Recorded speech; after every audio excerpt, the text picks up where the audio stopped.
আপনারও কি এমন হয়? সহবাসের ইচ্ছা রয়েছে কিন্তু সহবাস করা অবস্থায় লিঙ্গ নরম হয়ে যায়, অথবা সহবাস করতে চাইলেও লিঙ্গ সঠিকভাবে শক্ত হয় না। এই ধরনের সমস্যা একদিন দুই দিন নয়, বারবার হচ্ছে। তাহলে বুঝতে হবে যে শরীরের ভিতরে জটিল কোনো সমস্যা রয়েছে, বিষয়টিকে অবহেলা করা যাবে না। বন্ধুরা, আমি ডাক্তার এম আল মামুন।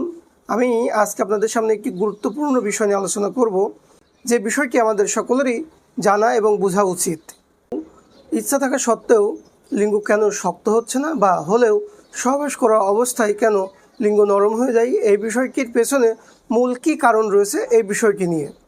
তো এই বিষয়টি আসলে আমাদের সকলেরই জানা দরকার। অনেক পুরুষই মনে করেন যে তার শক্তি কমে গিয়েছে। মূলত এই বিষয়টি শক্তি কমে যাওয়ারই বিষয় নয়, এর সাথে আরও অনেকগুলো বিষয় জড়িত রয়েছে। তার ভিতরে অন্যতম হলো মানসিক ভয় বা মানসিক ফেয়ার, এবং দ্বিতীয় পর্যায়ে যেটা হচ্ছে সেটি হচ্ছে যে শারীরিক এবং জৈবিক দুর্বলতা। তৃতীয় নম্বরে যে বিষয়টি রয়েছে সেটি হচ্ছে যে অতিরিক্ত হস্তমৈথুন করা এবং অতিরিক্ত পর্নোগ্রাফিতে আসক্ত থাকা।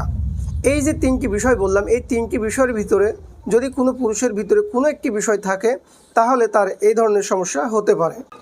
সবথেকে গুরুত্বপূর্ণ বিষয় হলো, এই যে বিষয়গুলো লজ্জার বিষয় নয়, মূলত এই বিষয়টি হচ্ছে সমাধানের যোগ্য একটি বিষয়, এবং এ ধরনের সমস্যার সমাধানের জন্য হোমিওপ্যাথিতে সুন্দর এবং খুবই কার্যকরী ওষুধ রয়েছে। বন্ধুরা, এবার বলবো এই সমস্যার সমাধানের জন্য প্রাকৃতিক কিছু নিয়ম।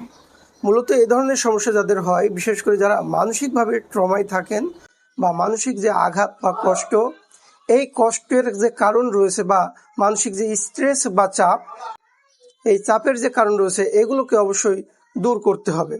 দ্বিতীয় যে বিষয়টি রয়েছে সেটি হচ্ছে যে শারীরিক দুর্বলতা। যদি কোনো মানুষের শারীরিক দুর্বলতা থাকে, সেক্ষেত্রে তাকে অবশ্যই চেষ্টা করতে হবে পুষ্টিকর খাদ্য গ্রহণ করার জন্য, এবং এই খাদ্যের মাধ্যমে তার যে শারীরিক দুর্বলতা রয়েছে তা দূর করতে হবে।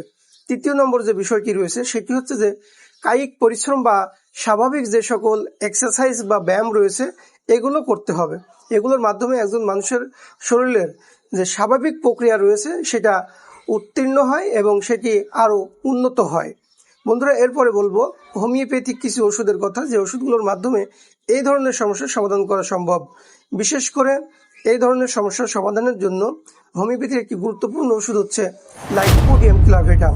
লাইকোপোডিয়াম ক্লাভেটাম ওষুধটি মূলত যাদের এই স্ত্রী সহবাস করা অবস্থায় বা স্ত্রী সহবাস করতে চাইলেও লিঙ্গ সঠিকভাবে শক্ত হয় না, বা ইরেকটাইল ডিসফাংশন যেটাকে বলা হয়, এই ধরনের সমস্যা যাদের থাকে তাদের জন্য মূলত এই লাইকোপোডিয়াম ওষুধটি ব্যবহৃত হয়ে থাকে। এছাড়াও এর পাশাপাশি ডামিয়ানা, অ্যাভেনা, অশ্বগন্ধা, এরকম টেস্টিস সহ আরও অনেক ওষুধ রয়েছে, যে ওষুধগুলো মূলত একজন রোগীর প্রকৃত যে লক্ষণগুলো রয়েছে, এই লক্ষণের উপর ভিত্তি করে ওষুধগুলো সিলেকশন করতে হয়। এই ওষুধগুলো যদি সিলেকশন করে কেউ নিয়মতান্ত্রিকভাবে 2 থেকে 3 মাস ওষুধ খেতে পারে, তাহলে তার এই যে জটিল যে সমস্যাটা, এই সমস্যাটা আরোগ্য হবে ইনশাল্লাহ। বন্ধুরা, এই ধরনের কোনো সমস্যা যদি আপনার থেকে থাকে, তাহলে অবশ্যই আমাদের স্ক্রিনে দেখানো নম্বরে যোগাযোগ করে আপনারা চিকিৎসা গ্রহণ করতে পারেন। বিষয়টি চিকিৎসা করলে আরোগ্য হয়ে যায়। তো বন্ধুরা, আপনাদের সুস্বাস্থ্য কামনা করছি। আগামীতে দেখা হবে নতুন কোনো ভিডিও নিয়ে। সে পর্যন্ত সকলে ভালো থাকবেন। আসসালামু আলাইকুম ওয়া রাহমাতুল্লাহ।